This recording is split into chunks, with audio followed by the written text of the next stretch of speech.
wanting to encourage people to really understand that regardless of what's happened in the past, they hold the power to write their story. I speak a lot about the pen and authoring our story. And no matter what's happened in the past, we alone decide our future, right? And it's about not giving away our pen to pain, to others' expectations, to the circumstances that we've gone through, and to write the ending to the story that we want regardless of that, but to take it and to understand that it was actually shaping us. Welcome back to Kintsugi Heroes, helping people tell the stories they need to share so you can find the stories that you need to hear.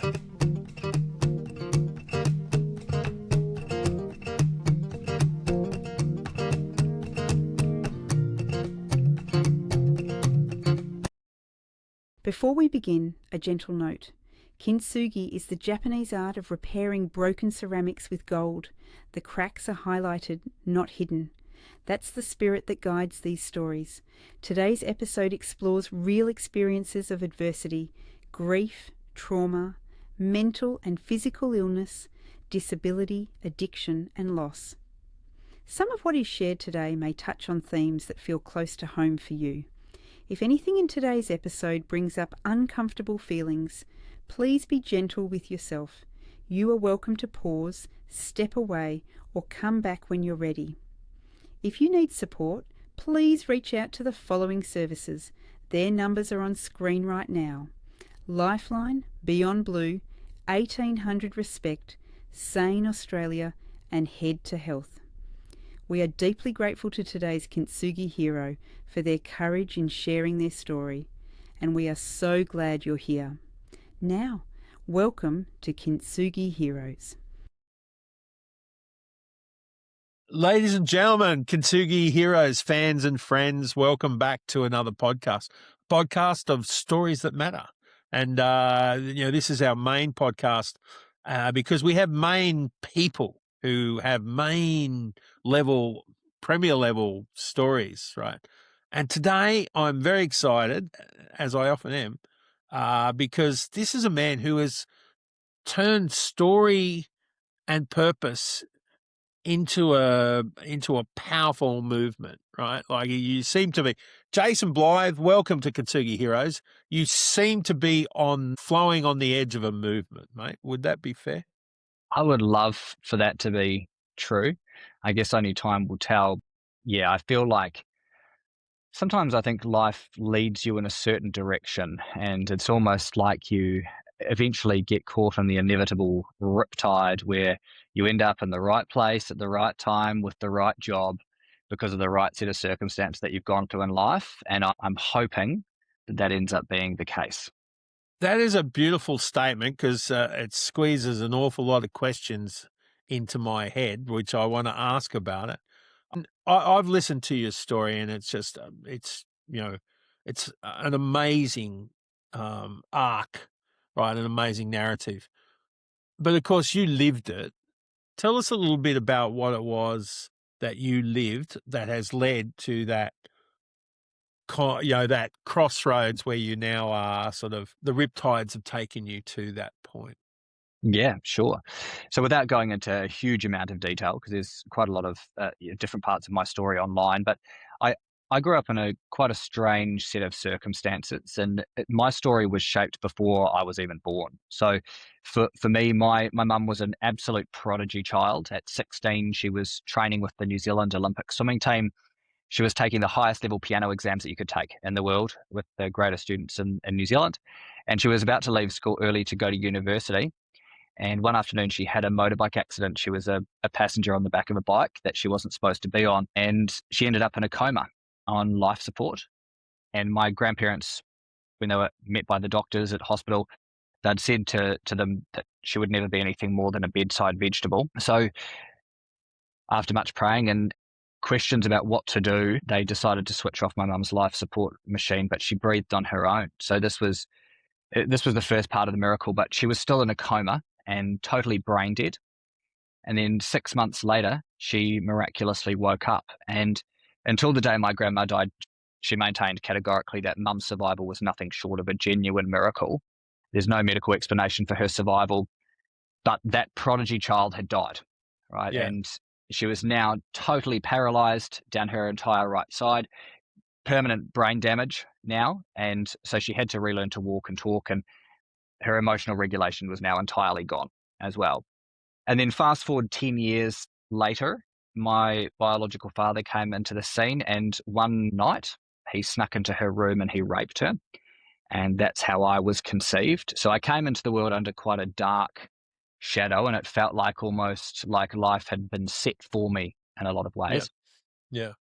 Instantly, mum rejected me, and I had my first psychology appointment at 2 years old because my mum was trying to kill me. Yeah. So I reminded her of what had happened, and obviously she wasn't normal in her brain capacity after the accident. Yeah, ended up in psychology and psychiatry and child psychotherapy. Between 2 and 15, I saw about 20 different clinicians. It was never taken away, even though there was some serious reports of abuse. Different reports were started and dropped. The system categorically failed me, and I learnt very early on that authority couldn't be trusted. But part of the process too was I was made out to be this problem child. So I believed that I couldn't even trust myself. And my voice was taken away. I left home at 15 believing that I would be fine because my circumstances would change. I just didn't realize I was traumatized, and that didn't matter where I went, the problem was inside me. Yeah, the circumstances were attached. Yeah. Yep, absolutely. And there was no escaping it. I was this broken, damaged child, but I didn't know this stuff. My life was so abnormal growing up in the small town that I grew up in. I was just different from every other kid around me. My life circumstances were totally different. I became furious at God because I was like, you must hate me. Like, you must have created me to destroy me. As a child, I couldn't make sense of any of it. But yeah, grew up really angry, and then so I dropped out of school at 16, became an international athlete in that time. I went to the Junior World Championships for inline speed skating. That was a different story. Sport saved my life, and it taught me different things that obviously school didn't, because I dropped out of school and didn't go to uni. But for 15 years after leaving home at 15, I basically lived my life seeing myself as a victim, and I believed I was entitled to behave badly.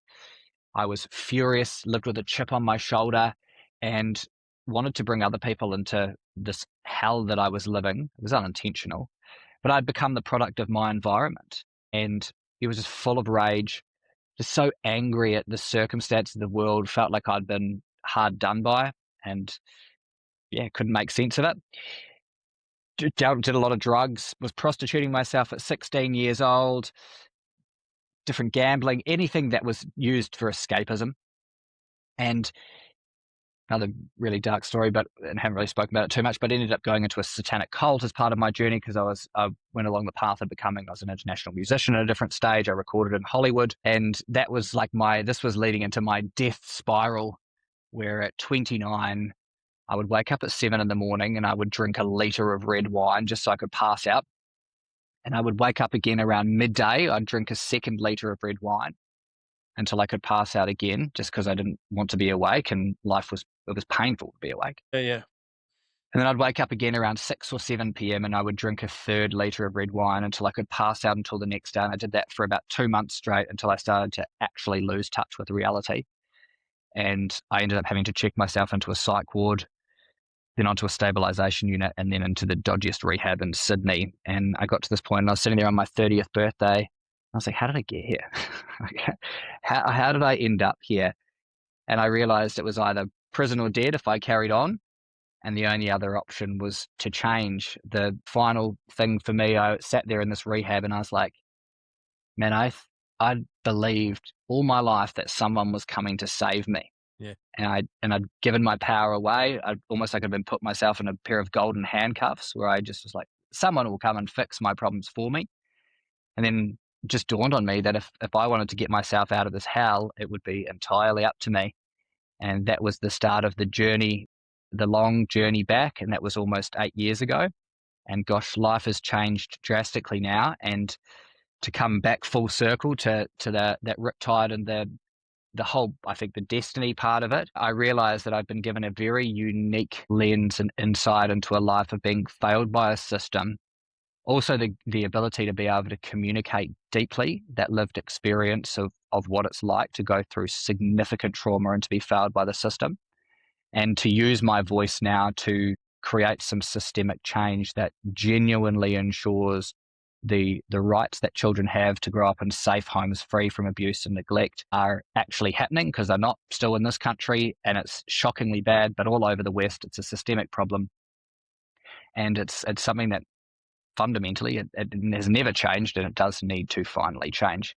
So I think that's a big part of the reason why I'm here, and why I count it a great blessing that I went through everything I did, because I otherwise wouldn't have the ability to be able to do what I'm meant to do.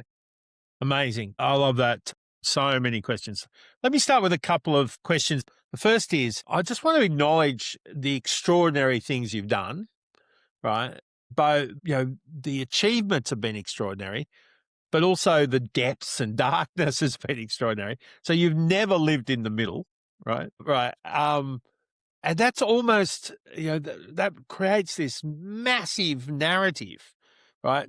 So does that feel like, all of the capacity to achieve things totally parallel to the capacity to be in the middle of a human disaster? Does this all feel purposeful? Like that you now count this as part of your process, if you will, of becoming Jason, the world changer? I absolutely think so. I speak a lot about the hero's journey, and I'm fascinated by these universal patterns that we see. And for me, the hero's journey isn't speaking of some amazing story in Lord of the Rings or Star Wars or any of those sorts of things. These stories are pointing to our own journeys. I think we're all on a journey to become the hero of our own life.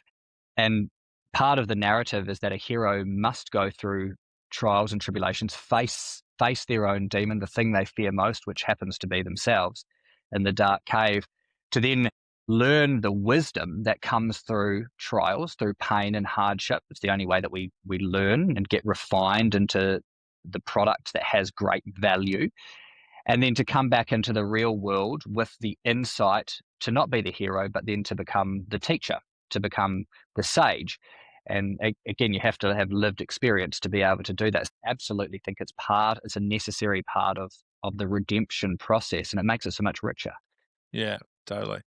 Of course, the hero journey, with your trials and tribulations, says magical aid as well. So how, is that where, are you now creating the magical aid that other children called to the threshold to go through their journey? Is that, are you part of that, setting up the aid that will take them through their journey? I hope so. I think a big part of why I really resonate with Kintsugi Heroes as well is the storytelling element of it. One of the things that I realize I have a natural gift in, and I think this is a big part of, I'm a hugely creative person. This was a way that I learned to, I think, deal with my pain, was through living in alternate worlds. But through music and being able to communicate the depth of the stuff that's inside me because of the insight that I've been given, I'm just a natural storyteller. And I think one of the weaknesses of the likes of any kind of advocacy movement is lived experience people, and especially people that have had a lot of trauma, generally don't have a great ability to communicate very well. And I think to be able to put storytelling into the hands of, and communication into the hands of those that have really suffered the most, to create a ripple effect that's greater than just me or someone else, that can be magnified by the amount of people sharing their experiences in a way that's hugely compelling and speaks to the depth of the issues, is something that I really think is of huge value to this. On top of that, I think there's a lot of people that haven't yet done a lot of healing, and they can come then across as very angry, and it can become something that's quite ostracizing and pushes people away from the movement.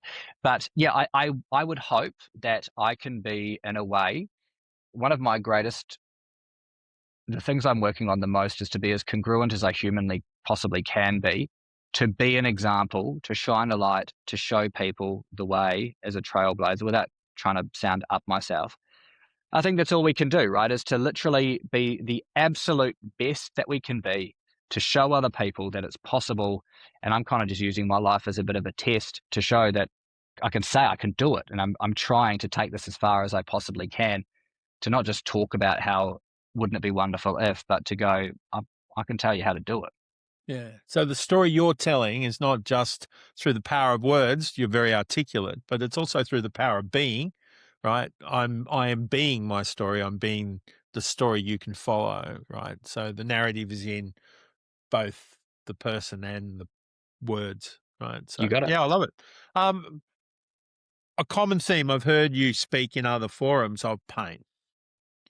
So pain's a player in your story. Pain's a character, but it's a connecting character because it says my pain is so huge, right? Because of all the crazy things I've been through and survived. But everybody has pain. Do you feel connected to everybody, or do you feel like that's a device, or is that something that draws you to other people? Yeah, I think pain is the great initiator for us to be able to go to the deeper levels and to truly learn the things and reveal the great characteristics that are in us. I speak a lot about in nature and the universal patterns of the world. It doesn't matter if we're alive today or 5,000 years ago, male, female, rich, poor, Japanese, African, or Aussie, everyone experiences pain. And for me, if there's a universal pattern like that, I ask why? Yeah. Why? What's the Why purpose? is Because I that don't think part of we're the human experience? Yeah. exactly. And Yeah. all I can logically come up with is that it's there to refine us and to test and to sift out the things that are undesirable about us, to bring us to the point of having to have realization and to encounter the things that we don't want, or to go deeper down the path, which of course is the other option, right? It's not everyone chooses to become the hero. You can get consumed as well. And I think this is part of the journey of life, is to pick a side. Yeah. Right? Yeah. Pick a side. And if you don't, you've picked a side, it just was the wrong one. So pain for me, and I speak again about these universal patterns of things like, so olive oil and wine were two of the most valuable products in ancient times, yeah? But it wasn't the olives or the grapes that were valuable. Their true worth was only revealed once they'd been crushed. And to produce pure gold as well, gold in its natural state isn't as valuable as it is. It has to go through multiple processes of being put into a furnace that is melted over 1,000 degrees till it melts, and the impurities rise to the top and they can be removed, and then it's cooled back down. It goes through this process again and again until all the impurities are removed. Yeah. Yeah. And it's only through that intense pain and tribulation and heat that gold can even be made pure. I mean, we all know pressure makes diamonds. These are just Pressure examples and that heat. nature teaches us. Exactly. And these, I think, are the universal patterns that we can see in nature for the process of what pain does to us.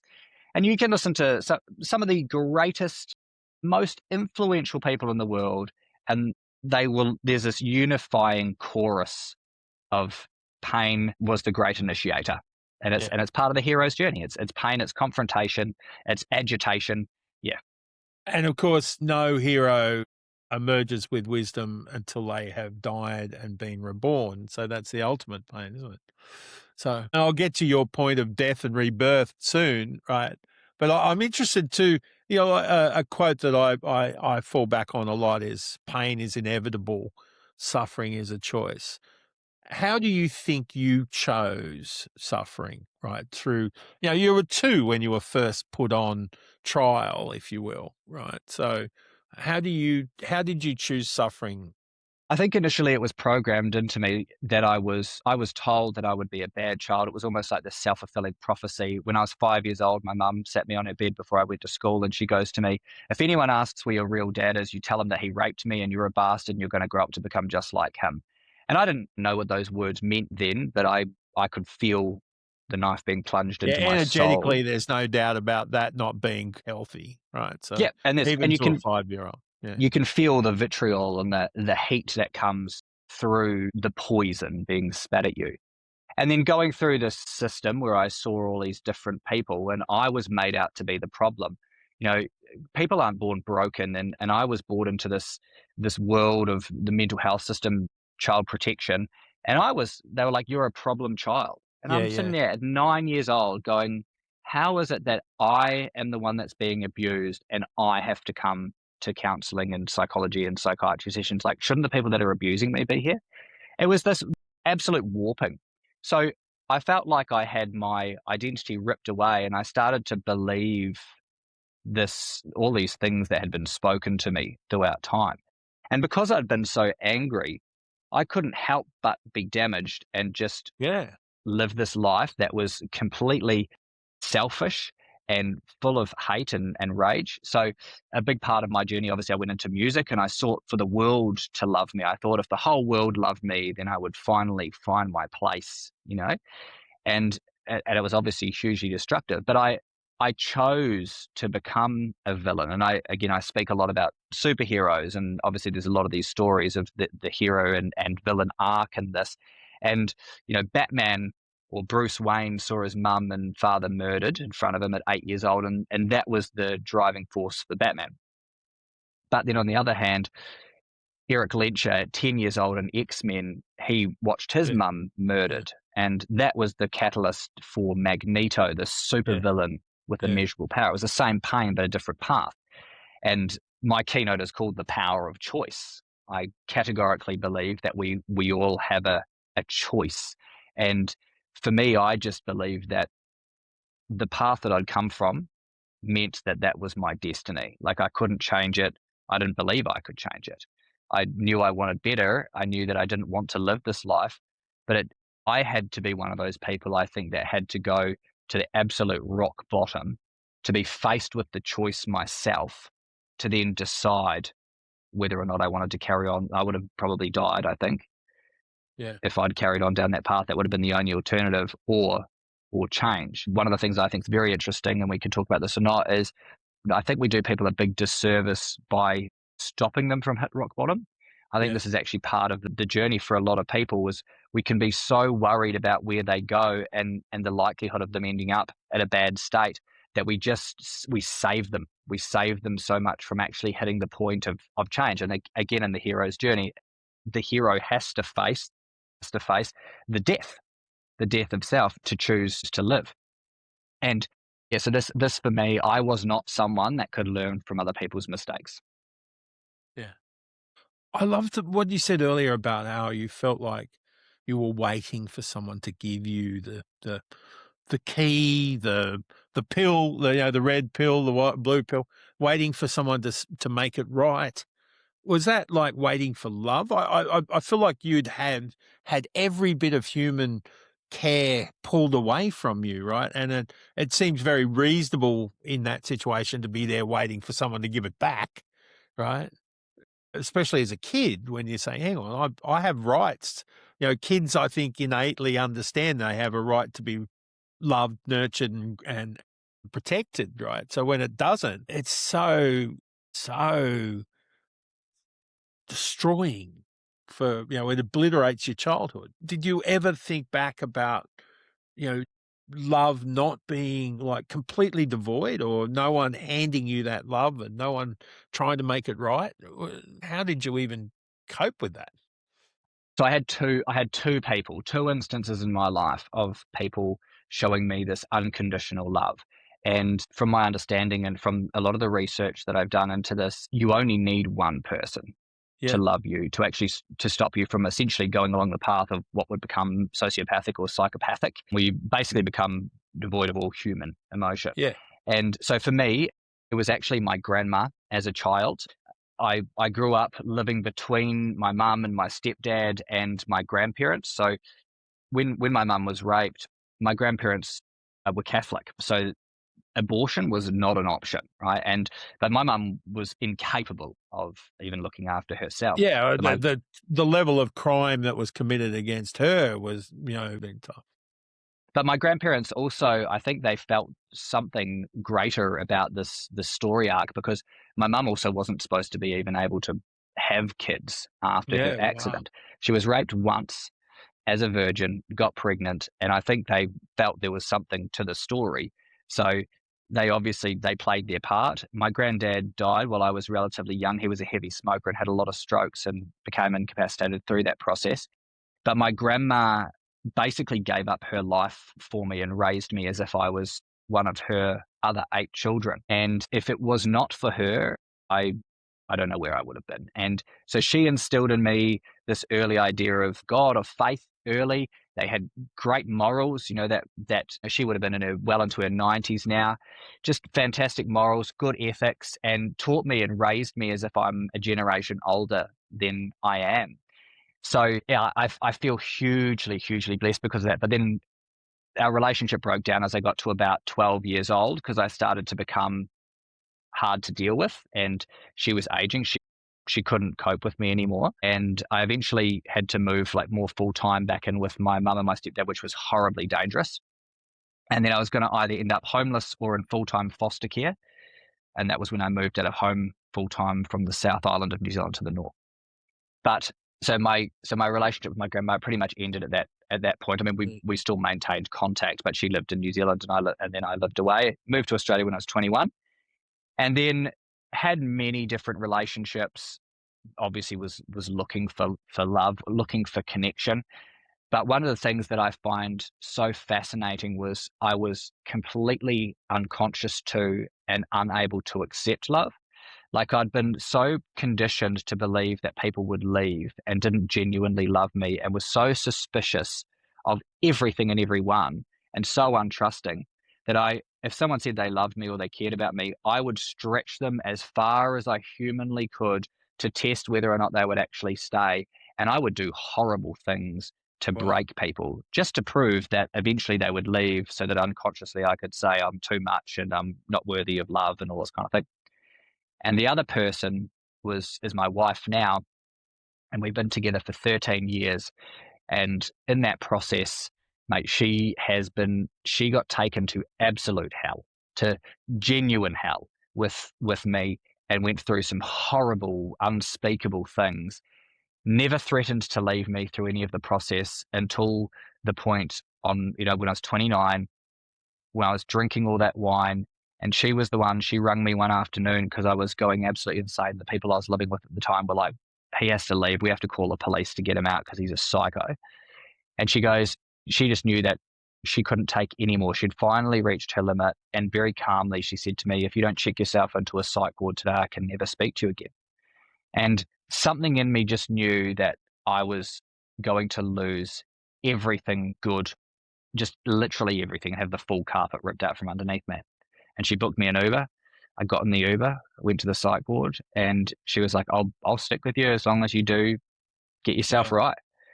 And this was a big part of that I'd come to this point of destruction.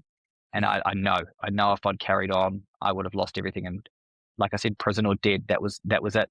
So absolutely, I think it's a fundamental part of the journey. And again, in the hero's journey, there's always, some kind of assistance and often a love story as well. Yeah. So she can't even answer why. People go, why? When they know the story, they go, why did you stay? And she goes, I don't know. But I think now our life looks very, very different. Very, very different now. And it's I'm eternally grateful for my wife. She is absolutely my better half, for sure. How does she feel now? Worth it? Does she like where the journey you're on, right? Because, like I remember coaching a bloke who, far hard as nails, lived out in far north, Western Australia, mining, and he married. He'd had a long relationship, fiery relationship with his woman, and he sought coaching and found another way, hooked into another path, pivoted on that point and said, no, I'm going to take the high road or the better journey or the growth or whatever you want to call it. And his wife insisted that, what is this, right? You're changing now, right? You're doing all this growth stuff. I don't like it. And I said, wow, that's amazing. So your wife is, so what did you do? Right? How'd you manage that? And he said, well, I'm much more woke now. So I told her to lump it, right? Get out. So lucky you didn't insist on, now that you were woke and growing and developing, you didn't insist on your wife getting out. No. And I mean, obviously it's a progressive journey. She had different moments where it felt like probably the growth was pretty confronting.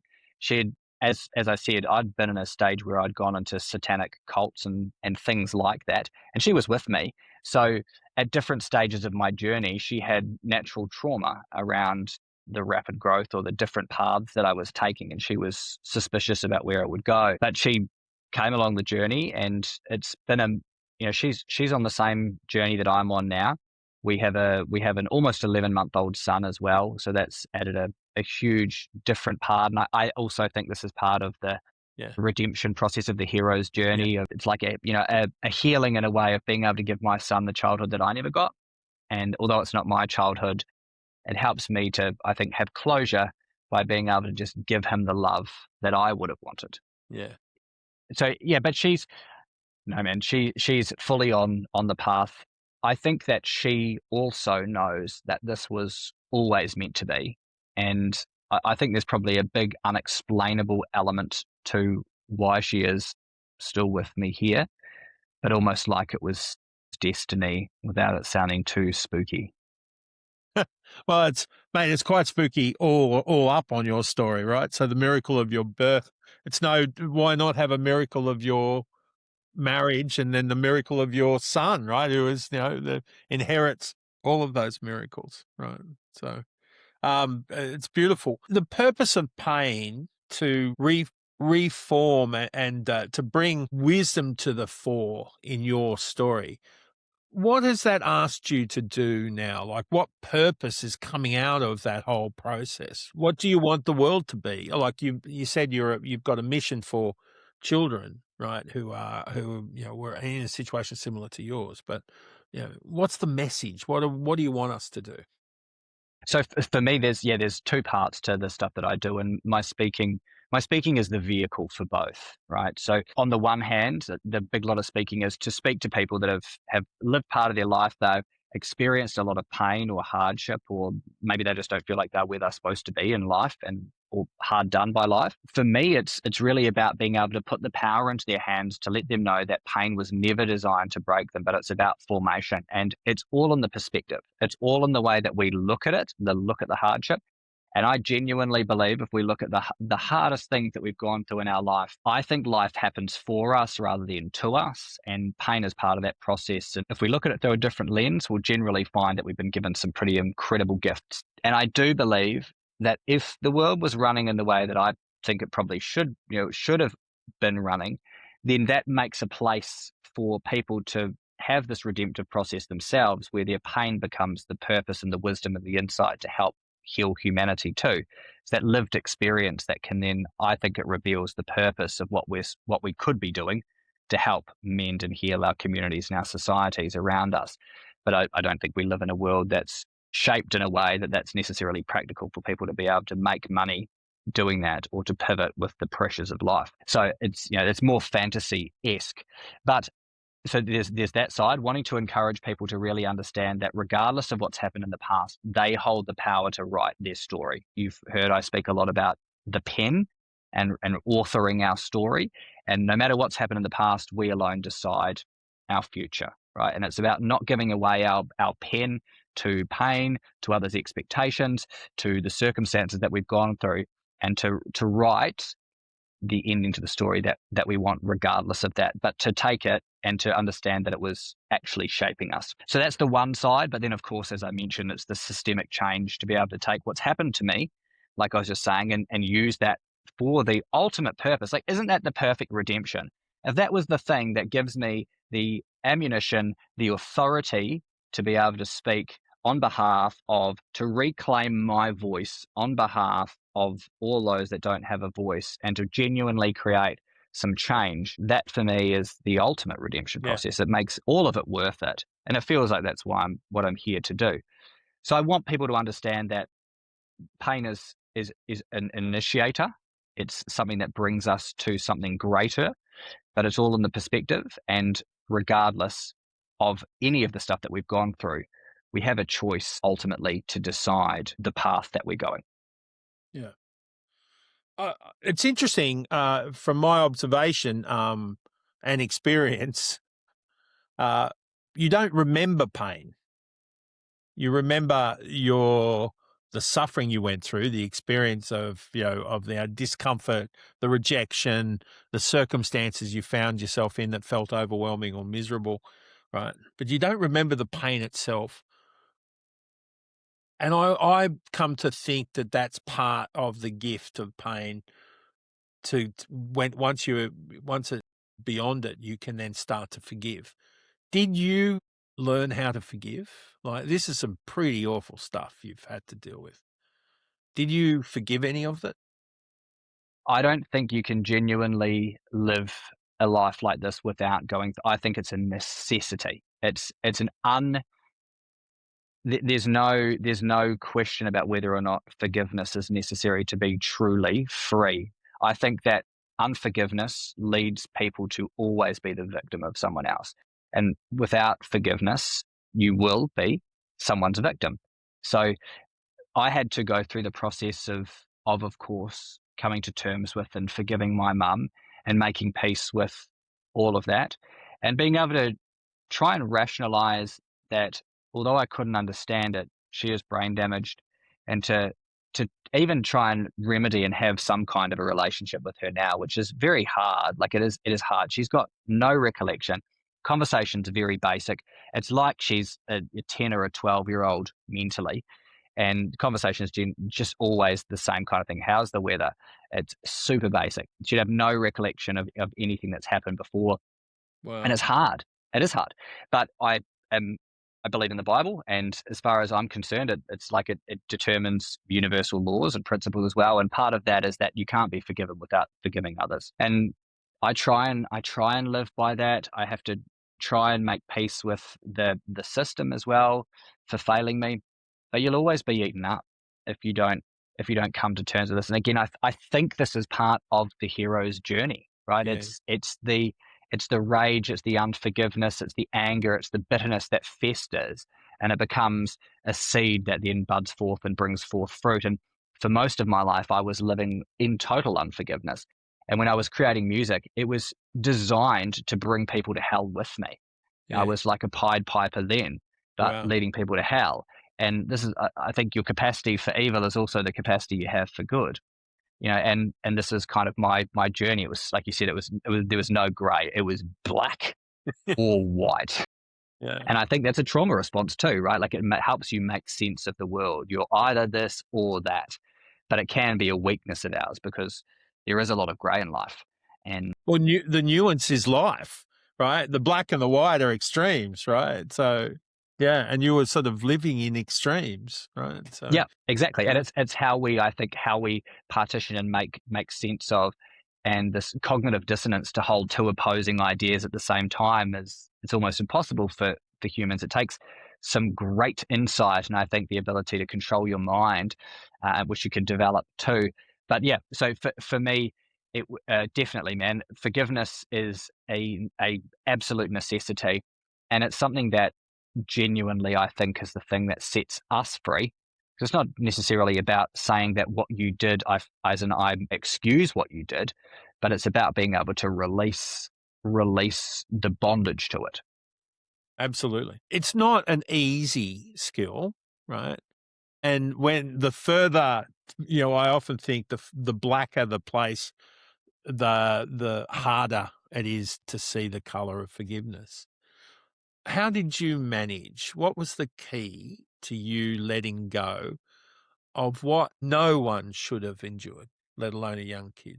For me, man, again, it became as simple as, like, when I was in rehab, I picked up the Bible. This is it for me, right? Like I picked up the Bible. I'd always wanted to read it. I'd always believed that God was real. Like this, it was undeniable for me. I could see it in the evidence of the design of humanity. I could see it in animals. I could see it in nature. I could see it, but I just didn't know what it was. And I'd always wanted to read the most popular and greatest book ever written, but had always found something more important. So in rehab, I was like, I'm gonna read this. Like I'm desperate. And as I was reading it, it was part of it was one of these universal laws. And things jumped off the page at me. And as I said to you, it was understanding that I couldn't be forgiven if I didn't forgive. And so a big part of the story was I intentionally made the choice to go into satanic cults, knowing that God was real, to flip him the bird and say, you want a bad kid, I'll give you the worst. So I was in this place of going, far out, man. Like I intentionally made these decisions, knowing what I was doing, trying to bring hell on earth. And if I want you to forgive me, then I got some pretty heavy forgiveness that I need to be dishing out. And it was simple for me, like if it said it there, I did it. I didn't argue with it. I was even having a conversation with someone last night. They're like, "You're very strong and able to like stand on your beliefs." And I'm like, "Yeah, but it's easy. It's easier for me. Like I've got a book that tells me the rules. I got a rule book. I don't have to make it up." So it was just easier for me than probably what it is for a lot of people that don't subscribe to what I subscribe to. But the fundamental is still the same, regardless of what you believe in. Forgiveness will set you free. Yep, I think that's pretty fair. It's a pretty good big job you pulled off, though. Particularly, and this is just a little thing, but the little things often are, sort of activates the big things. Particularly when you're trying to make put distance between you and the worst things that happen to you. So as you look in the mirror, I notice you've just got some tats there that are interesting. Do they remind you or do they warn you? Honestly, I don't even see them. I don't see them anymore. It's literally just part of who I am. I forget that people see them. I forget that people see that I've got a gun on my neck or a tattoo on my face or on my hands. And sometimes I've so removed from that life that I'm sometimes confronted when people are standoffish. I mean, it's getting better, obviously. So many people have tattoos now, but it's still, there's certain people and certain cultures and certain people that have probably been and had experiences with people that maybe looked like me, and everyone's Yeah, got underlying pain and trauma, so yeah. how they respond. But it's, I don't get any more tattoos. Like I won't get any more. I'm getting some removed that definitively don't represent me anymore. I'm not conscious of like feeling the need to get rid of all of them. It tells part of the story. But honestly, I I don't, it's just there. Which is amazing, like that you so don't identify with that piece of you, right? That you don't see them, right? That's pretty powerful. It's like a flyer now. You're handing out a flyer saying, "Hey, come to me and talk to me about my journey," right? So it's almost like advertising. So inviting conversation so that curiosity can lead you to spread your message almost. Well, I think in a huge way, it's massively beneficial for me because people don't expect the words and the language and the way that I speak and the way that I conduct myself to come out of this package. And I think people feel like it's really incongruent and they Yeah, don't yeah, quite know what it is. And then when they spend a bit of time with me, they're just like, "Oh, there's something very different about you."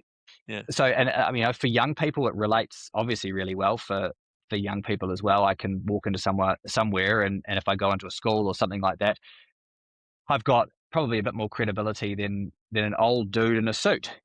So I think it's all part of the stuff I think I needed as part of my journey. Yes, it's really bizarre. I think sometimes if I look and think about where I've come from and some of the tattoos that I've got and things like that, I look at them and I just go, "What on earth was I thinking?" Yeah, I yeah. wasn't, obviously. I wasn't thinking. I'm very pleased that it's now just a benign sort of regret as opposed to, the pain, that you can put aside the pain. Interesting. What do you do now to maintain where you have got to? How do you maintain the grace you live in? Really strict routine, man. I'm a super disciplined person, and this was where I think the training and sport, like I said, it saved my life, and it gave me some life lessons that school never gave me because I was smart, but I didn't get on. I didn't get on at school because I got bullied. I just hated it. I hated the restrictiveness of it, and I just played up because I was this troubled kid. So sport, at one stage when I went to the Junior World Championships at 16, I was training 14 times a week. It was a rest day was a 50K bike ride, and so it was. I got tough, and I've struggled with, and I speak quite a lot about mental health issues, and I've struggled with a lot of anxiety at different times. And I think I have a gift of insight in the sense of being able to understand and learn more about the way that my body and my mind sort of operates.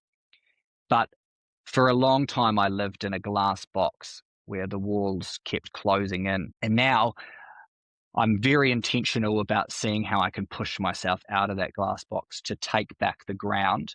Because again, the battle's in here about fear and how we can learn to overcome the voices that say, "Shut up, you've got nothing to speak about. Being gaslit by the system for so long makes you feel invalidated and like your story's not justified. And there's so much nuance to it. But for me, it's the mission, man. Like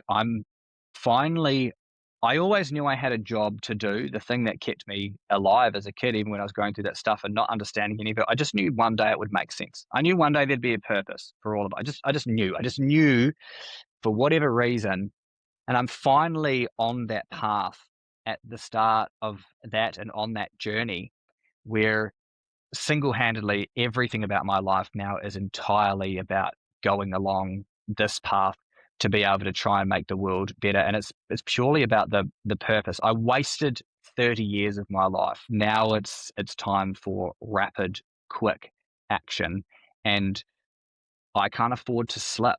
I can't afford to slip. I know I don't consider myself to be, like, one of the things I don't love about the whole AA thing is you go in there and you say you're an alcoholic. Like, a big part of my faith is I believe that you're free from those things. Like, I do believe that as part of our faith, we can be free from those things. Yeah. But I don't Yeah.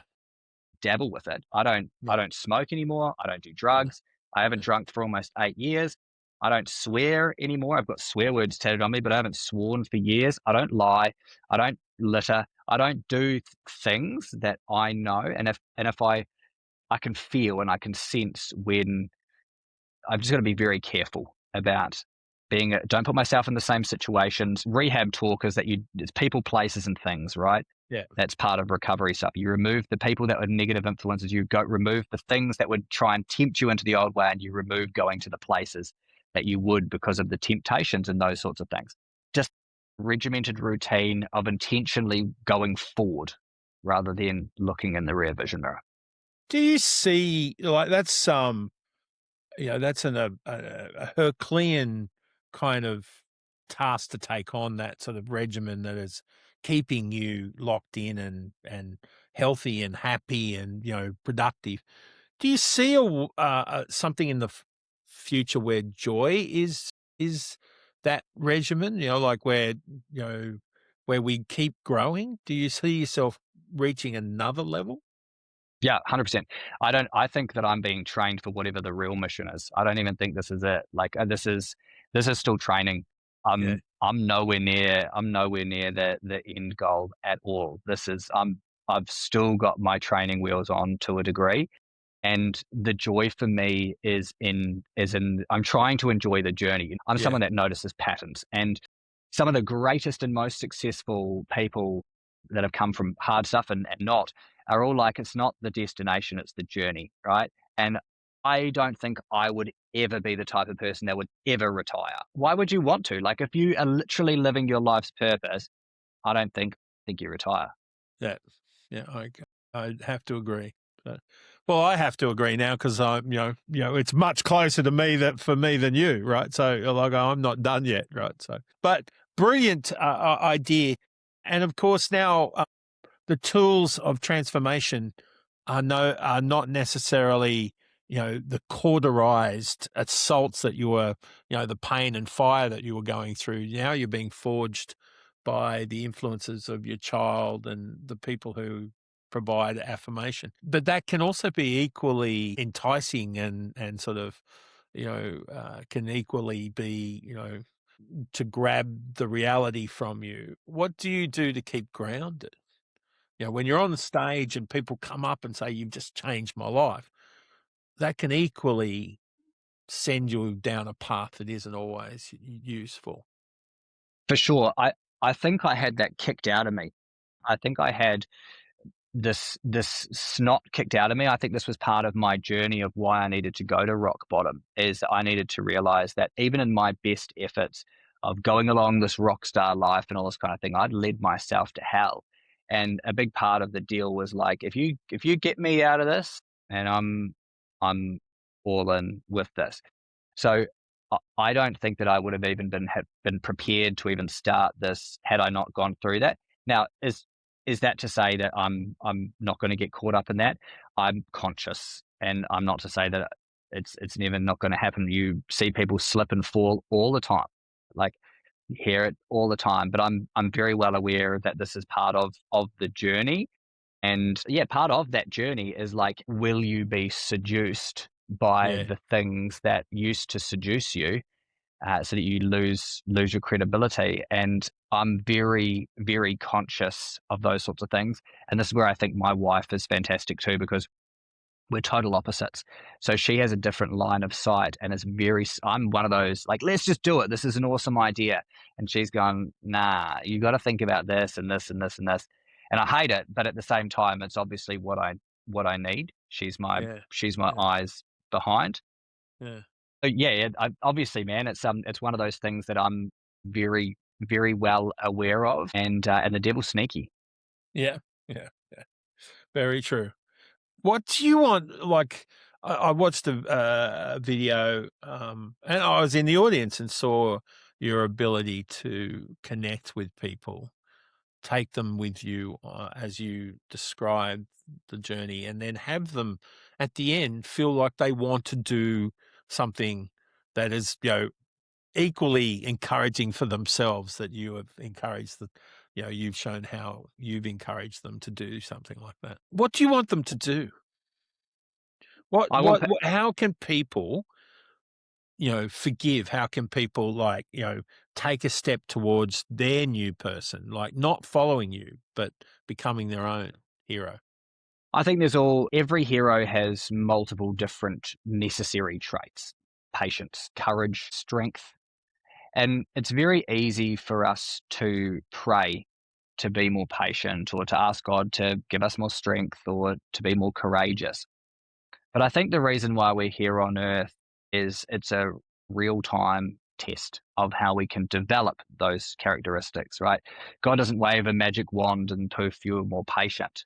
Right? Like if you pray for patience, chances are you'll be presented with some opportunities in life to develop the skill of patience. And people will pray for strength, but to be strong, you have to carry some heavy weight.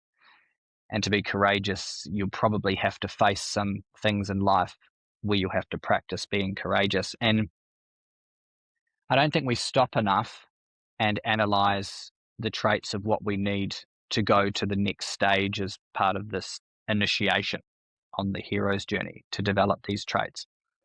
Forgiveness, I mean, obviously, it's one of those things that people need to really, I think, self-reflect and think about the things that they're bound to. And also where a big part of the process of forgiveness also is asking, I think, for others for their forgiveness. A big thing that happened for me when I came out of rehab is I was very intentional to contact every person I could possibly think of that I'd hurt, and Wow. just apologize and ask for forgiveness, whether or not they forgave me, and whether or not I thought that I was like hard done by. If I knew that I'd done the wrong thing or was culpable, I admitted my fault, regardless of care if they did or not. It was about making it almost impossible for me to go back to the old life, because I'd gone through so much embarrassment and shame of having to own up to what I'd done.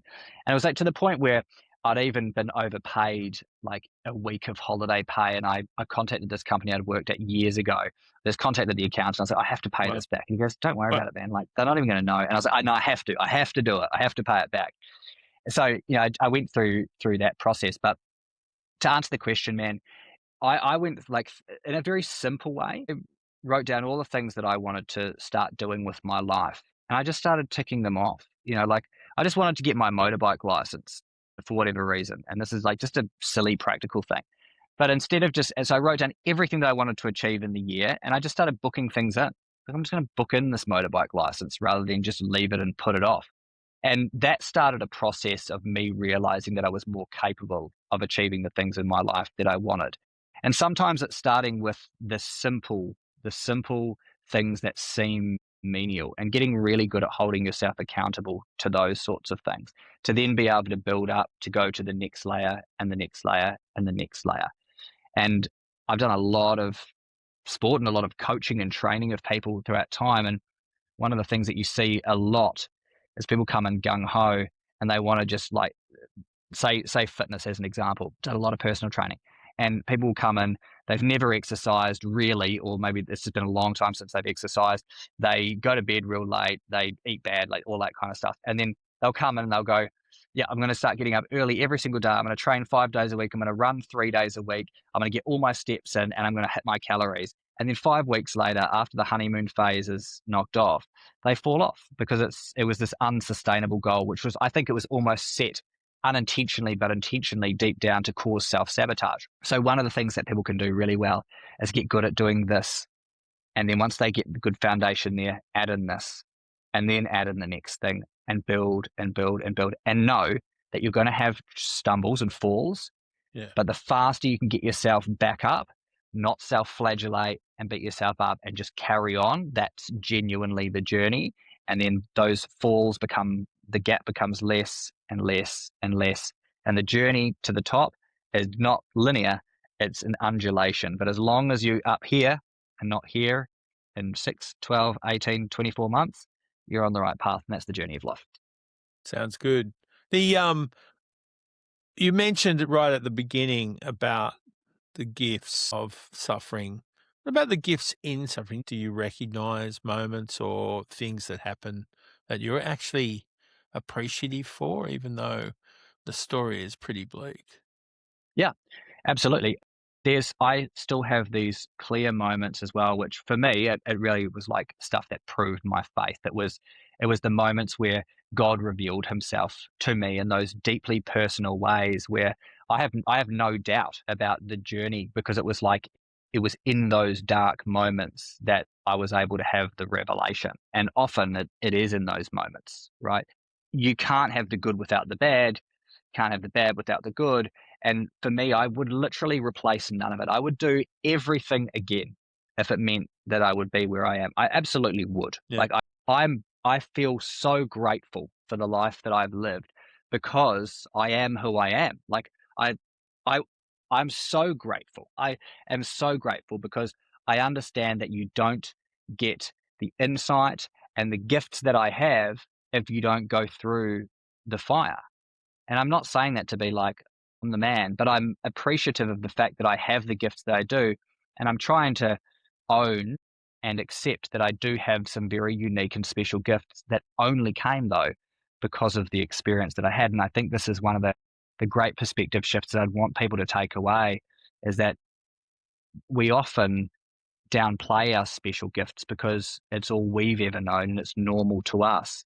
Yeah. But often our superpowers are completely abnormal, and we just think that everyone else thinks the way that we do. We think that they have the same emotional capacity or empathy, and and it was a long process for me to realize that people don't think the way that I do. Their brains just they don't work the same way. And that's a good and a bad thing, but you've got to optimize for it to be for your benefit. We've spoken about forgiveness, but of course you sought out your biological dad, of which a lot of people would say that's walking into a world of hurt, right? How, is it even possible to forgive someone who gave you the gift of life, but almost as a consequence of something evil? So how did you decide to do that? Why did you decide to do that? And what was the outcome? I think it was just to see a bit of. I'd heard the story about this guy all my life and all the horrible bad things, and I wanted to see for myself if part of the story was true.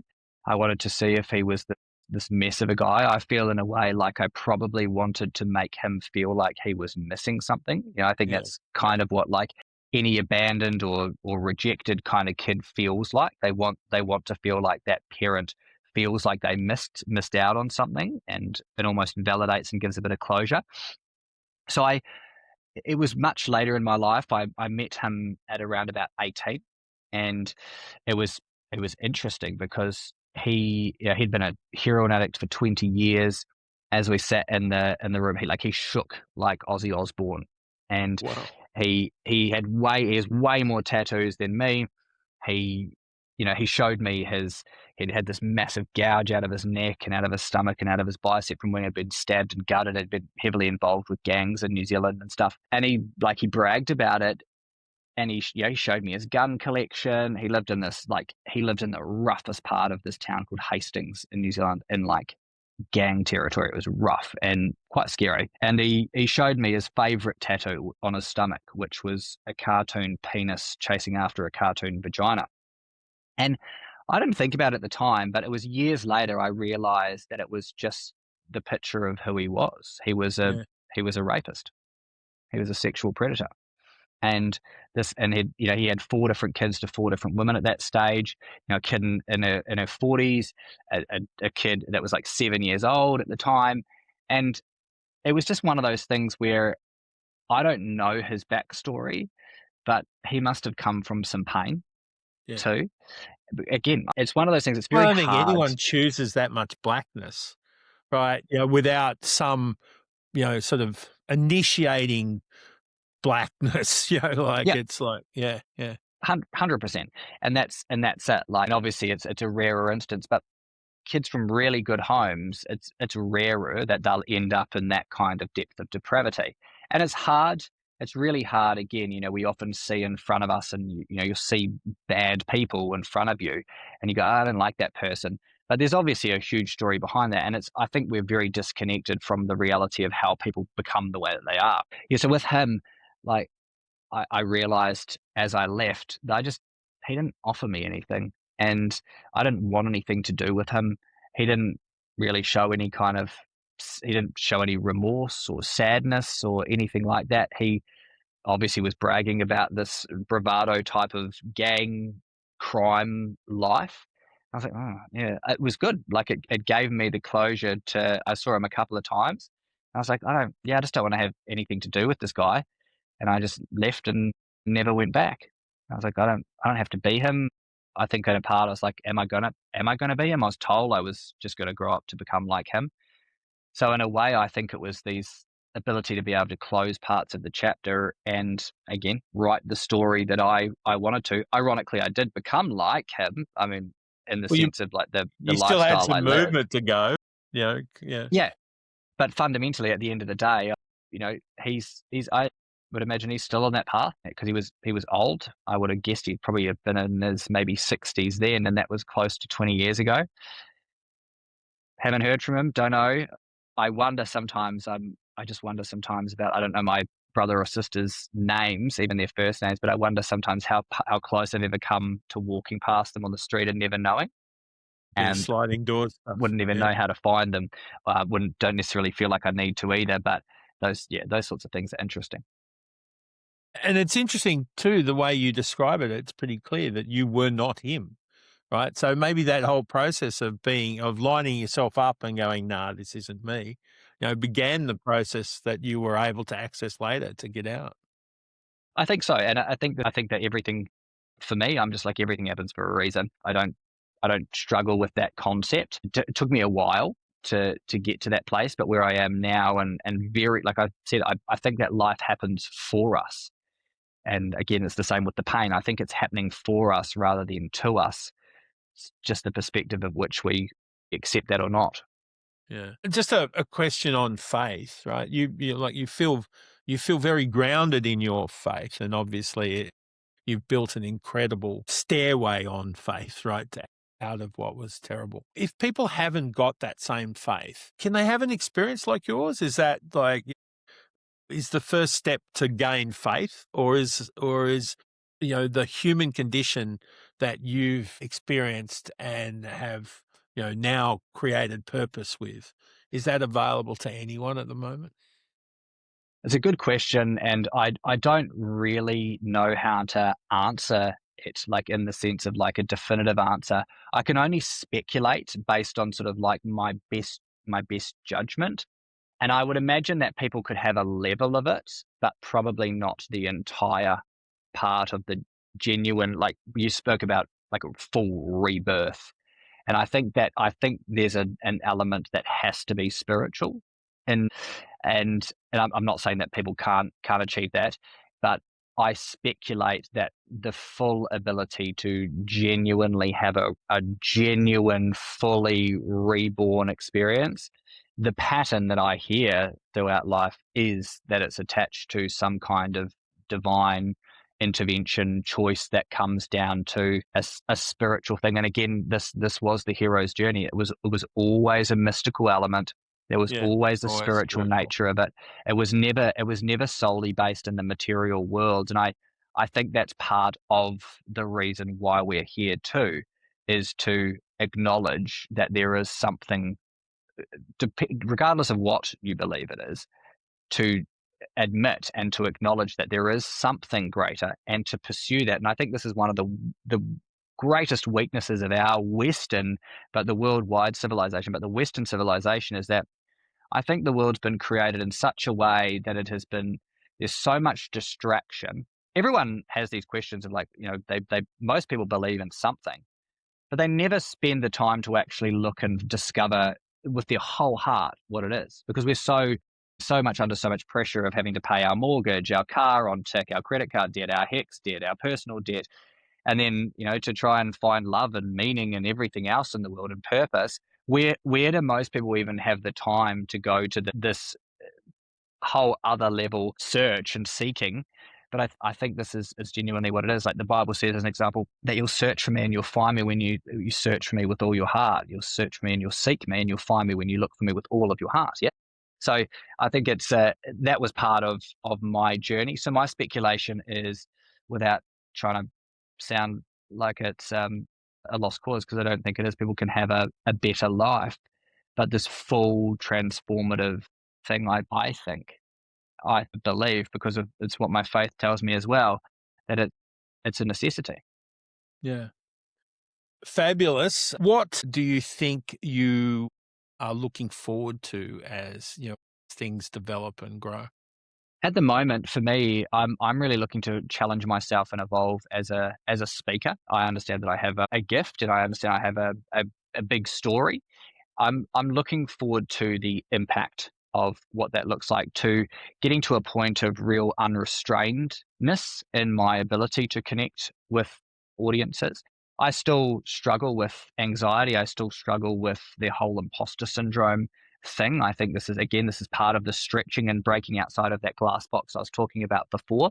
So I'm looking forward to that, and just looking forward to the rest of the journey of seeing where this goes. I've got some amazing irons in the fire at the moment in a range of different fields, not just in the child protection field, in the professional speaking field, in the corporate space, in the school space, in the charitable space. And one of the things that excites me the most over this last probably couple of years is I feel like I'm having my faith in humanity restored, because there's so many amazing people out there that are doing incredible things and are so giving and generous of their time. Obviously, there's vultures out there as well, but for most of my life, I considered myself to be a misanthrope. Like, I hated humans. I'd rather animals all day. But this last couple of years has really started to make me re-believe in the goodness still and hope in humanity. Yeah. Well, that is a beautiful, hopeful, and exciting place to round up a chat, mate. Thank you so much for sharing a story that is powerful. And I know you've developed it into a mission, but, the personal challenges of it, I connect with, your pain, right, as a young child, and I hope no other child has to experience that because of that, of what you've gone through. So I really wish your mission all the success in the world, right? And anything we can do, of course, at Kintsugi, that's the power of storytelling is our true belief, right? So, and you're doing a fabulous job. Thank you, Jason, for being a Kintsugi hero, mate. Thank you, mate. And you asked some awesome questions, mate. That was a fantastic interview. I loved it. Oh, mate, you're very kind, and I really look forward to watching more of your stories as they come out. You're doing a fabulous job, mate. Well done. Thank you, brother. Cheers.